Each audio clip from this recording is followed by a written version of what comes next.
The Hunger Games by Suzanne Collins. Book 1. Part 1. The Tributes. Chapter 1. When I wake up, the other side of the bed is cold. My fingers stretch out, seeking Prim's warmth but finding only the rough canvas cover of the mattress. She must have had bad dreams and climbed in with our mother. Of course, she did. This is the day of the reaping. I prop myself up on one elbow. There's enough light in the bedroom to see them. My little sister, Prim, curled up on her side, cocooned in my mother's body, their cheeks pressed together. In sleep, my mother looks younger, still worn but not so beaten down. Prim's face is as fresh as a raindrop, as lovely as the primrose for which she was named. My mother was very beautiful once, too. Or so they tell me. Sitting at Prim's knees, guarding her, is the world's ugliest cat. Smashed in nose, half of one ear missing, eyes the color of rotting squash. Prim named him Buttercup, insisting that his muddy yellow coat matched the bright flowers. Highly hates me, or at least distrusts me. Even though it was years ago, I think he still remembers how I tried to drown him in a bucket when Prim brought him home. Scrawny kitten, belly swollen with worms, crawling with fleas. The last thing I needed was another mouth to feed. But Prim begged so hard, cried even, I had to let him stay. It turned out okay. My mother got rid of the vermin and he's a born mouser. Even catches the occasional rat. Sometimes, when I clean a kill, I feed Buttercup the entrails. He has stopped hissing at me. Entrails? No hissing. This is the closest we will ever come to life. I swing my legs off the bed and slide into my hunting boots. Supple leather that has molded to my feet. I pull on trousers, the shirt, tuck my long dark braid up into a cap, and grab my forehead bag. On the table, under a wooden bowl to protect it from hungry rats and cats alike, sits a perfect little goat cheese wrapped in basil leaves. Prim's gift to me on reaping day. I put the cheese carefully in my pocket as I slip outside. Our part of District 12, nicknamed the Seam, is usually crawling with coal miners heading out to the morning shift at this hour. Men and women with hunched shoulders, swollen knuckles, many who have long since stopped trying to scrub the coal dust out of their broken nails, the lines of their sunken faces. But today the black cinder streets are empty. Shutters on the squat gray houses are closed. The reaping isn't until 2. May as well sleep in. If you can't. Our house is almost at the edge of the seam. I only have to pass a few gates to reach the scruffy field called the meadow. Separating the meadow from the woods, in fact enclosing all of District 12, is a high chain link fence topped with barbed wire loops. In theory, it's supposed to be electrified 24 hours a day as a deterrent to the predators that live in the woods. Packs of wild dogs, lone cougars, bears that used to threaten our streets. But since we're lucky to get 2 or 3 hours of electricity in the evenings, it's usually safe to touch. Even so, I always take a moment to listen carefully for the hum that means the fence is life. Right now, it's silent as a stone. Concealed by a clump of bushes, I flatten out on my belly and slide under a 2-foot stretch that's been loose for years. There are several other weak spots in the fence, but this one is so close to home I almost always enter the woods here. As soon as I'm in the trees, I retrieve about an sheath of arrows from a hollow log. Electrified or not, the fence has been successful at keeping the flesh eaters out of District 12. Inside the woods they roam freely, and there are added concerns like venomous snakes, rabid animals, and no real paths to follow. But there's also food if you know how to find it. My father knew and he taught me some before he was blown to bits in a mine explosion. There was nothing even to bury. I was 11 then. 5 years later, I still wake up screaming for him to run. Even though trespassing in the woods is illegal and poaching carries the severest of penalties, more people would risk it if they had weapons. But most are not bold enough to venture out with just the knife. My bow is a rarity, crafted by my father along with a few others that I keep well hidden in the woods, carefully wrapped in waterproof covers. My father could have made good money selling them, but if the officials found out he would have been publicly executed for inciting a rebellion. Most of the peacekeepers turn a blind eye to the few of us who hunt because they're as hungry for fresh meat as anybody is. In fact, they're among our best customers. But the idea that someone might be arming the seam would never have been allowed. In the fall, A few brave souls sneak into the woods to harvest apples, but always in sight of the meadow, always close enough to run back to the safety of District 12 if trouble arises.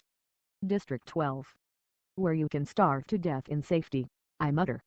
Then I glance quickly over my shoulder. Even here, even in the middle of nowhere, you worry someone might overhear you. When I was younger, I scared my mother to death, the things I would blurt out about District 12, about the people who ruled our country, paid them, from the far-off city called the capital. Eventually I understood this would only lead us to more trouble. So I learned to hold my tongue and to turn my features into an indifferent mask so that no one could ever read my thoughts. Do my work quietly in school. Make only polite small talk in the public market. Discuss little more than trades in the hub, which is the black market where I make most of my money. Even at home, where I am less pleasant, I avoid discussing tricky topics, like the reaping, or food shortages, or the Hunger Games. Prim might begin to repeat my words, and then where would we be? In the woods waits the only person with whom I can't be myself. Gail. I can't feel the muscles in my face relaxing, my pace quickening as I climb the hills to our place, a rock ledge overlooking a valley. The thicket of berry bushes protects it from unwanted eyes. The sight of him waiting there brings on a smile. Gail says I never smile except in the woods. Hey, Catnip, says Gail. My real name is Katniss, but when I first told him, I had barely whispered it. So he thought I'd said catnip. Then when this crazy lynx started following me around the woods looking for handouts, it became his official nickname for me. I finally had to kill the lynx because he scared off game. I almost regretted it because he wasn't bad company. But I got a decent price for his pelt. Look what I shot. Gail holds up a loaf of bread with an arrow stuck in it, and I laugh.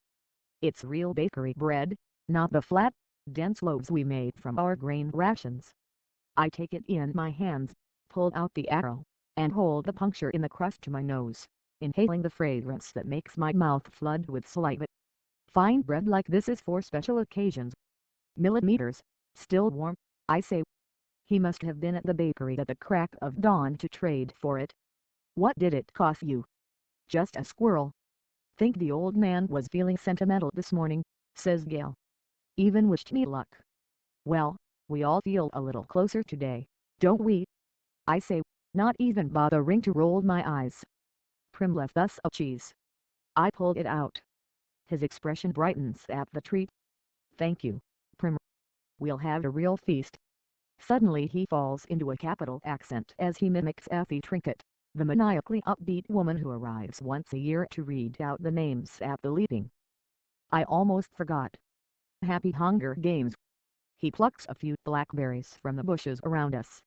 And make the odds he tosses a berry in a high arc toward me. I catch it in my mouth and break the delicate skin with my teeth. The sweet tartness explodes across my tongue. Be ever in your favor. I finish with equal verve. We have to joke about it because the alternative is to be scared out of your wits. Besides, the capital accent is so affected, almost anything sounds funny in it. I watch as Gail pulls out his knife and slices the bread. He could be my brother. Straight black hair, olive skin, we even have the same great eyes. But we're not related, at least not closely. Most of the families who work the mines resemble one another this way.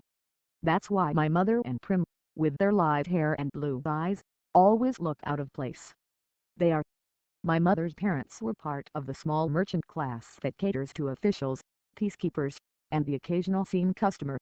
They ran an apothecary shop in the nicer part of District 12. Since almost no one can afford doctors, apothecaries are our healers. My father got to know my mother because on his hunts he would sometimes collect medicinal herbs and sell them to her shop to be brewed into remedies. She must have really loved him to leave her home for the scene. I try to remember that when all I can see is the woman who sat by, blank and unreachable, while her children turned to skin and bones. I try to forgive her for my father's sake. But to be honest, I'm not the forgiving type. Gail spreads the bread slices with the soft goat cheese, carefully placing a basil leaf on each while I strip the bushes of their berries. We settle back into Nurk in the rocks. From this place, we are invisible but have a clear view of the valley, which is teeming with summer life, greens to gather, roots to dig, fish iridescent in the sunlight. The day is glorious, with a blue sky and soft breeze. The food's wonderful, with the cheese seeping into the warm bread and the berries bursting in our mouths. Everything would be perfect if this really was a holiday, if all the day off meant was roaming the mountains with Gail, hunting for tonight's supper. But instead we have to be standing in the square at 2 o'clock waiting for the names to be called out. We could do it, you know, Gail says quietly. What? I ask. Leave the district. Run off. Live in the woods. You and I, we could make it, says Gail. I don't know how to respond. The idea is so preposterous. If we didn't have so many kids, he adds quickly. They're not our kids, of course, but they might as well be. Gail's 2 little brothers and a sister. Prim. And you may as well throw in our mothers, too, because how would they live without us? Who would fill those mouths that are always asking for more? With both of us hunting daily, there are still nights when game has to be swapped for lard or shoelaces or wool. Still nights when we go to bed with our stomachs growling. I never want to have kids, I say. I might. If I didn't live here, says Gail. But you do, I say, irritated. Forget it, he snaps back. The conversation feels all wrong. Leave? How could I leave Prim, who is the only person in the world I'm certain I love? And Gail is devoted to his family. We can't leave, so why bother talking about it? And even if we did, where did this stuff about having kids come from? There's never been anything romantic between Gail and me. When we met, I was a skinny 12-year-old, and although he was only 2 years older, he already looked like a man. It took a long time for us to even become friends, to stop haggling over every trade and begin helping each other out. Besides, if he wants kids, Gail won't have any trouble finding a wife. He's good looking, he's strong enough to handle the work in the mines, and he can hunt. You can't tell by the way the girls whisper about him when he walks by in school that they want him. It makes me jealous, but not for the reason people would think. Good hunting partners are hard to find. What do you want to do? I ask. We can hunt, fish, or gather. Let's fish at the lake. We can leave our poles and gather in the woods. Get something nice for tonight, he says. Tonight, after the wreathing, everyone is supposed to celebrate. And a lot of people do, out of relief that their children have been spared for another year. But at least 2 families will pull their shutters, lock their doors, and try to figure out how they will survive the painful weeks to come. We make out well. The predators ignore us on a day when easier, tastier prey abounds. By late morning, we have a dozen fish, a bag of greens and, best of all, a gallon of strawberries. I found the patch a few years ago, but Gail had the idea to string mesh nets around it to keep out the animals. On the way home, we swing by the Hob, the black market that operates in an abandoned warehouse that once held coal. When they came up with a more efficient system that transported the coal directly from the mines to the trains, the Hog gradually took over the space. Most businesses are closed by this time on reaping day, but the black market's still fairly busy. We easily trade 6 of the fish for good bread, the other 2 for salt. Greasy S.A., the bony old woman who sells bowls of hot soup from a large kettle, takes half the greens off our hands in exchange for a couple of chunks of paraffin. We might do a tad better elsewhere, but we make an effort to keep on good terms with Greasy S.A. She's the only one who can consistently be counted on to buy wild dog. We don't hunt them on purpose, but if you're attacked and you take out a dog or 2, well, meat is meat. Once it's in the soup, I'll call it beef, Greasy S.A. says with a wink. No one in the scene would turn up their nose at a good leg of wild dog, but the peacekeepers who come to the Hob can afford to be a little choosier. When we finish our business at the market, we go to the back door of the mayor's house to sell half the strawberries, knowing he has a particular fondness for them and can afford our price. The mayor's daughter, Madge, opens the door. She's in my year at school. Being the mayor's daughter, you'd expect her to be a snob, but she's all right. She just keeps to herself. Like me. Since neither of us really has a group of friends, we seem to end up together a lot at school. Eating lunch, sitting next to each other at assemblies, partnering for sports activities. We rarely talk, which suits us both just fine. Today her grad school outfit has been replaced by an expensive white dress, and her blonde hair is done up with a pink ribbon. Reaping clothes. Pretty dress, says Gail. Madge shoots him a look, trying to see if it's a genuine compliment or if he's just being ironic. It is a pretty dress, but she would never be wearing it ordinarily. She presses her lips together and then smiles. Well, if I end up going to the Capitol, I want to look nice, don't I? Now it's Gail's turn to be confused. Does she mean it? Or is she messing with him? I'm guessing the second. You won't be going to the Capitol, says Gail coolly. His eyes land on a small, circular pin that adorns her dress. Real gold. Beautifully crafted. It could keep a family in bread for months. What can you have? 5 entries. I had 6 when I was just 12 years old. That's not her fault, I say. No, it's no one's fault. Just the way it is, says Gail. Madge's face has become closed off. She puts the money for the berries in my hand. Good luck, Katniss. You, too, I say, and the door closes. We walk toward the scene in silence. I don't like that Gail took a dig at Madge, but he's right, of course. The reaping system is unfair, with the poor getting the worst of it. You become eligible for the reaping the day you turn 12. That year, your name is entered once. At 13, twice. And so on until you reach the age of 18, the final year of eligibility, when your name goes into the pool 7 times. That's true for every citizen in all 12 districts in the entire country of Payton. But here's the catch. Say you are poor and starving as we were. You can opt to add your name more times in exchange for tesseries. Each tessera is worth the year's supply of grain and oil for one person. You may do this for each of your family members as well. So, at the age of 12, I had my name entered 4 times. Once, because I had 2, and 3 times for tesseries for grain and oil for myself, Prim, and my mother. In fact, every year I have needed to do this. And the entries are cumulative. So now, at the age of 16, my name will be in the reaping 20 times. Gail, who is 18 and has been either helping or single-handedly feeding the family of 5 for 7 years, will have his name in 42 times. You can see why someone like Madge, who has never been at risk of needing the tessera, can set him off. The chance of her name being drawn is very slim compared to those of us who live in the seam. Not impossible, but slim. And even though the rules were set up by the Capitol, not the districts, certainly not Madge's family, it's hard not to resent those who don't have to sign up for tesseries. Gail knows his anger at Madge is misdirected. On other days, deep in the woods, I've listened to him rant about how the tesseries are just another tool to cause misery in our district.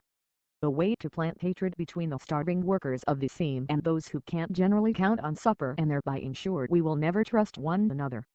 It's to the Capitol's advantage to have us divided among ourselves, he might say if there were no ears to hear but mine. If it wasn't reaping day. If a girl with a gold pin and no tessery had not made what I'm sure she thought was a harmless comment. As we walk, I glance over at Gail's face, still smoldering underneath his stony expression.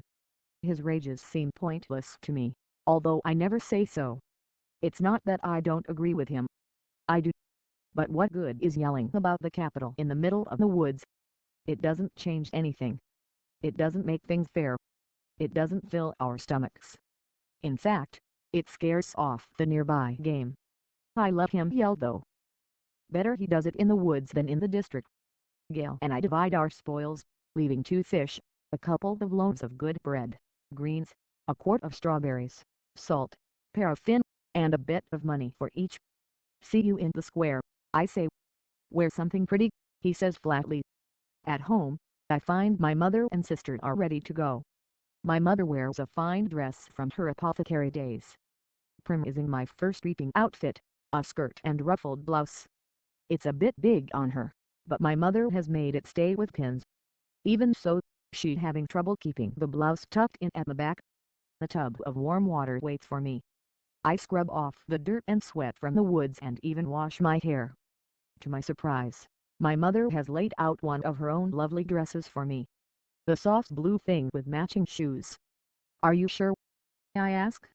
I'm trying to get past rejecting offers of help from her. For a while, I was so angry, I wouldn't allow her to do anything for me. And this is something special. Her clothes from her past are very precious to her. Of course. Let's put your hair up, too, she says. I let her towel dry it and braid it up on my head. I can hardly recognize myself in the cracked mirror that leans against the wall.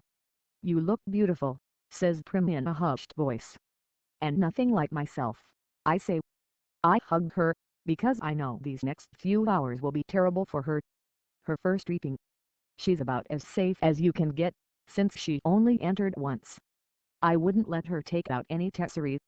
But she worried about me. That the unthinkable might happen. I protect Prim in every way I can, but I'm powerless against the reaping. The anguish I always feel when she's in pain wells up in my chest and threatens to register on my face. I notice her blouse has pulled out of her skirt in the back again and force myself to stay calm. Tuck your tail in, little duck, I say, smoothing the blouse back in place. Prim giggles and gives me a small quack. Quack yourself, I say with a light laugh. The kind only Prim can draw out of me. Come on, let's eat, I say and plant a quick kiss on the top of her head. The fish and greens are already cooking in a stew, but that will be for supper. We decide to save the strawberries and bakery bread for this evening's meal. To make it special we say. Instead we drink milk from Prim's goat, Lady, and eat the rough bread made from the tessera grain, although no one has much appetite anyway. At 1 o'clock, we head for the square. Attendance is mandatory unless you are on death's door. This evening, officials will come around and check to see if this is the case. If not, you'll be imprisoned. It's too bad, really, that they hold the reaping in the square, one of the few places in District 12 that can be pleasant. The square's surrounded by shops, and on public market days, especially if there's good weather, it has a holiday feel to it. But today, despite the bright banners hanging on the buildings, there's an air of grimness. The camera crews, perched like buzzards on rooftops, only add to the effect. People file in silently and sign in. The reaping is a good opportunity for the Capitol to keep tabs on the population as well. 12 through 18-year-olds are herded into roped areas marked off by ages, the oldest in the front, the young ones, like Prim, toward the back. Family members line up around the perimeter, holding tightly to one another's hands. But there are others, too, who have no one they love at stake, or who no longer care, who slip among the crowd, taking bets on the 2 kids whose names will be drawn. Odds are given on their ages, whether they're seam or merchant, if they will break down and weep. Most refuse stealing with the racketeers, but carefully. These same people tend to be informers, and who hasn't broken the law? I could be shot on a daily basis for hunting, but the appetites of those in charge protect me. Not everyone can claim the same. Anyway, Gail and I agree that if we have to choose between dying of hunger and a bullet in the head, the bullet would be much quicker. The space gets tighter, more claustrophobic as people arrive. The square's quite large, but not enough to hold District 12's population of about 8,000. Latecomers are directed to the adjacent streets, where they can watch the event on screens as it's televised live by the state. I find myself standing in a clump of 16s from the seam. We all exchange terse nods, then focus our attention on the temporary stage that is set up before the Justice Building. It holds 3 chairs, the podium, and 2 large glass balls, one for the boys and one for the girls. I stare at the paper slips in the girls' ball. 20 of them have Katniss Everdeen written on them in careful handwriting. 2 of the 3 chairs filled with Madge's father, Mayor Undersea, who's a tall, balding man, and Effie Trinket, District 12's escort, fresh from the Capitol with her scary wide grin, pinkish hair, and spring green suit. They murmur to each other and then look with concern at the empty seat. Just as the town clock strikes 2, the mayor steps up to the podium and begins to read. It's the same story every year. He tells of the history of Panem, the country that rose up out of the ashes of a place that was once called North America. He lists the disasters, the droughts, the storms, the fires, the encroaching seas that swallowed up so much of the land, the brutal war for what little sustenance remained. The result was Panem, a shining capital ringed by 13 districts, which brought peace and prosperity to its citizens. Then came the dark days, the uprising of the districts against the capital. 12 were defeated, the 13th obliterated. The Treaty of Treason gave us the new laws to guarantee peace and, as our yearly reminder that the dark days must never be repeated, it gave us the Hunger Games. The rules of the Hunger Games are simple. In punishment for the uprising, each of the 12 districts must provide one girl and one boy, called tributes, to participate. The 24 tributes will be imprisoned in a vast outdoor arena that could hold anything from a burning desert to a frozen wasteland. Over a period of several weeks, the competitors must fight to the death. The last tribute standing wins, taking the kids from our districts, forcing them to kill one another while we watch. This is the capital's way of reminding us how totally we are at their mercy. How little chance we would stand of surviving another rebellion. Whatever words they use, the real message is clear. Look how we take your children and sacrifice them, and there's nothing you can do. If you lift a finger, we will destroy every last one of you. Just as we did in District 13. To make it humiliating as well as torturous, the capital requires us to treat the Hunger Games as a festivity, a sporting event pitting every district against the others. The last tribute alive receives a life of ease back home, and their district will be showered with prizes, largely consisting of food. All year, the capital will show the winning district gifts of grain and oil and even delicacies like sugar while the rest of us battle starvation. It is both a time for repentance and a time for thanks, intones the mayor. Then he reads the list of past District 12 victors. In 74 years, we have had exactly 2. Only one is still alive. Hamish Abernathy, a paunchy, middle-aged man, who at this moment appears hollering something unintelligible, staggers onto the stage, and falls into the third chair. He's drunk. Very. The crowd responds with its token applause, but he's confused and tries to give Effie Trinket a big hug, which she barely manages to fend off. The mayor looks distressed. Since all of this is being televised, right now District 12 is the laughingstock of Panem, and he knows it. He quickly tries to pull the attention back to the reaping by introducing Effie Trinket.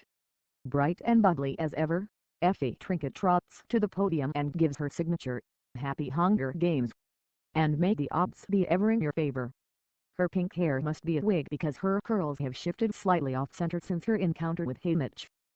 She goes on a bit about what an honor it is to be here, although everyone knows she's just taking to get bumped up to a better district where they have proper victors, not drunks who molest you in front of the entire nation. Through the crowd, I spot Gail looking back at me with a ghost of a smile. As the reapings go, this one at least has a slight entertainment factor.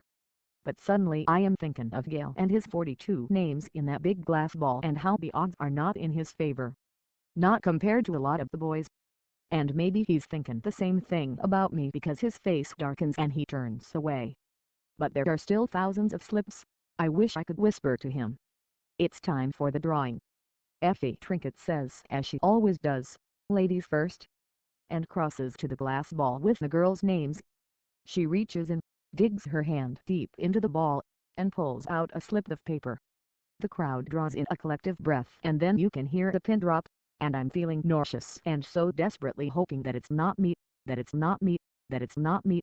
Effie Trinket crosses back to the podium, smooths the slip of paper, and reads out the name in a clear voice. And it's not